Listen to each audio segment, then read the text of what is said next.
Bismillah, alhamdulillah, assalamualaikum warahmatullahi wabarakatuh. Di sini saya akan menjawab pertanyaan tentang mata kuliah administrasi dakwah untuk memenuhi ujian akhir semester.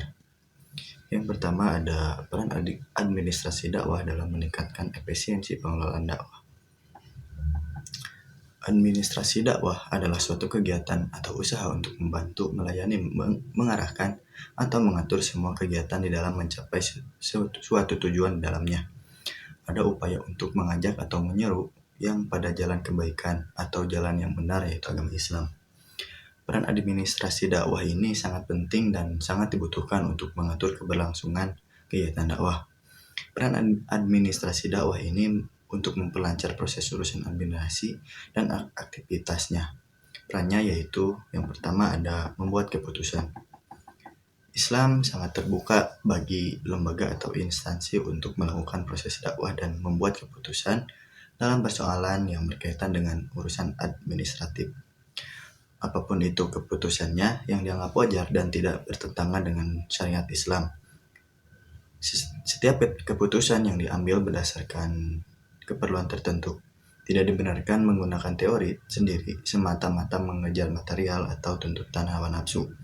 Karena Allah Subhanahu wa taala menyediakan peraturan atau syariat sebagai jalan yang benar. Yang kedua ada perencanaan. Dalam administrasi yang baik mempunyai perencanaan program yang lancar dan mengarahkan dan dapat menggerakkan semua lapisan anggota organisasi. Perencanaan yang dapat menjamin kenyamanan anggota bekerja, pengembangan dan pertumbuhan manajemen administrasi adalah tergantung kepada kecakapan membuat perencanaan.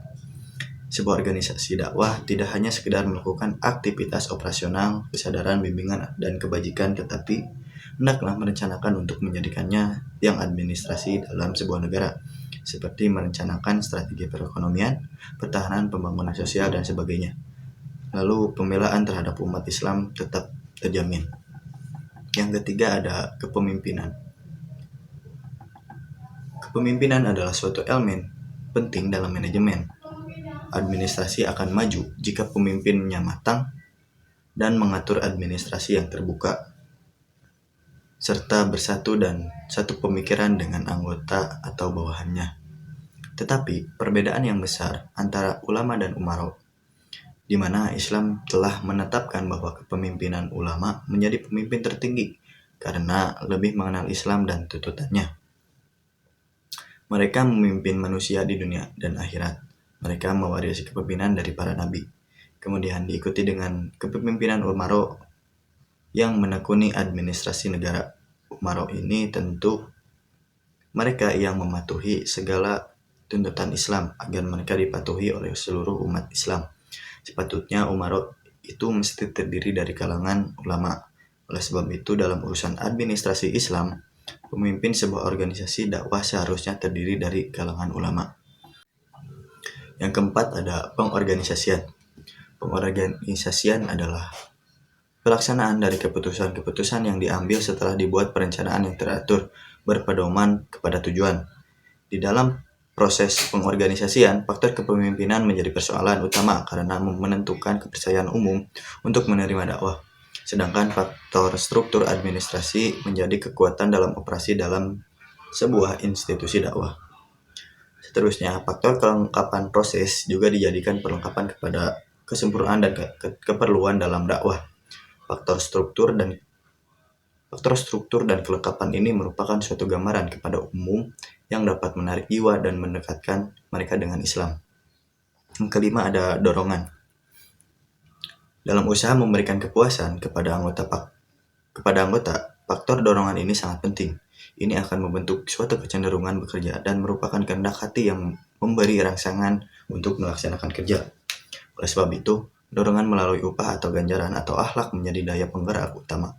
Sedangkan melalui peraturan dan penetapan hanya tujuan yang bisa dicapai oleh anggota yang mengutamakan hak Islam. Keikhlasan dan kerelaan untuk berkhidmat kepada Islam. Melalui acara ini tidak semua orang dapat mencari kepuasan pekerjaan karena ia lebih membentuk nilai di dalam jiwa seseorang, pejuang dan pendakwah. Kepemimpinan hanya boleh membina melalui motivasi dan bimbingan kerohanian. Selanjutnya ada komunikasi. Komunikasi berperan dalam menyatupadankan semua anggota dalam suatu administrasi, mewujudkan satu pemahaman di antara pemimpin dan anggotanya. Kesempurnaan administrasi dalam dakwah tergantung kepada kesempurnaan komunikasi. Proses komunikasi dakwah bukan sekedar untuk menarik perhatian masyarakat dan menampakkan keberhasilan dalam urusan administrasi, tapi untuk dihayati sebagai satu cara hidup. Penghayatan adalah salah satu yang dapat membentuk kemuliaan sebagai dasar ketakwaan. Selanjutnya ada penyelarasan. Suatu keadaan yang penting dalam administrasi dakwah ialah adanya penyelarasan dalam semua bentuk manajemen. Penyelarasan hendaknya berlandaskan kepada persoalan dalam Islam, juga tidak bertentangan dengan akidah dan syariat Islam. Hal yang demikian akan dapat menyatupadukan segala tindakan di dalam administrasi dan berhasil dengan pemanfaatan sumber daya manusia dan material tanpa pembajiran. Selanjutnya nomor 2, format administrasi dakwah dalam menghadapi perkembangan zaman. Pada era teknologi, informasi, dan transformasi sekarang, sadar maupun tidak, umat dihadapkan dengan berbagai pilihan. Satu sisi perubahan akan membawa hikmah dan manfaat bagi kehidupan, tapi di sisi lain justru akan membawa laknat dan kesengsaraan. Selain adanya kemajuan dan perkembangan zaman dalam teknologi, era globalisasi ini juga membawa perubahan dalam dunia dakwah, sehingga mau tidak mau strategi dakwah juga harus mengikuti perkembangan zaman.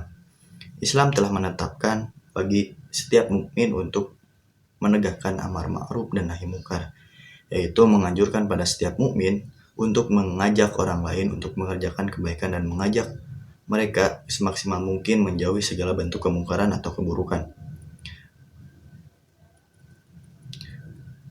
Menegakkan amar ma'ruf dan nahi munkar merupakan tujuan utama dan termulia diciptakan manusia. Pada hakikatnya, dakwah merupakan suatu hal yang berkaitan erat dengan ajaran agama Islam yang di dalamnya meliputi Al-Quran dan hadis. Juga hubungannya dengan manusia sebagai hamba Allah SWT yang mempunyai fitrah dan beragama. Tidak semua manusia yang ada di muka bumi ini akan menjadi sasaran dakwah. Namun dalam garis besarnya, dakwah harus disampaikan kepada siapapun. Pada era globalisasi saat ini, semua orang begitu mudah mendapatkan informasi yang terjadi di seluruh penjuru dunia. Oleh sebab itu, orang tua, keluarga, lingkungan, dan pendidik sangat berperan dalam mengawasi generasi penerus. Di era globalisasi ini dianjurkan untuk berdakwah dengan cerdas. Maksudnya adalah seorang pendakwah atau dai mesti bijak dan kreatif dalam menyampaikan pesan dakwah. Selain dengan menggunakan lisan atau tulisan, dai mampu menggunakan media teknologi informasi sebagai media dakwah dalam berdakwah, menyuruh umat kepada jalan kebenaran, sehingga penyampaian dan bentuk dakwah lebih variatif, dan demikian ajaran Islam mampu mengikuti zaman. Mungkin sekian yang bisa saya sampaikan terkait ujian akhir semester mata kuliah administrasi dakwah. Assalamualaikum warahmatullahi wabarakatuh.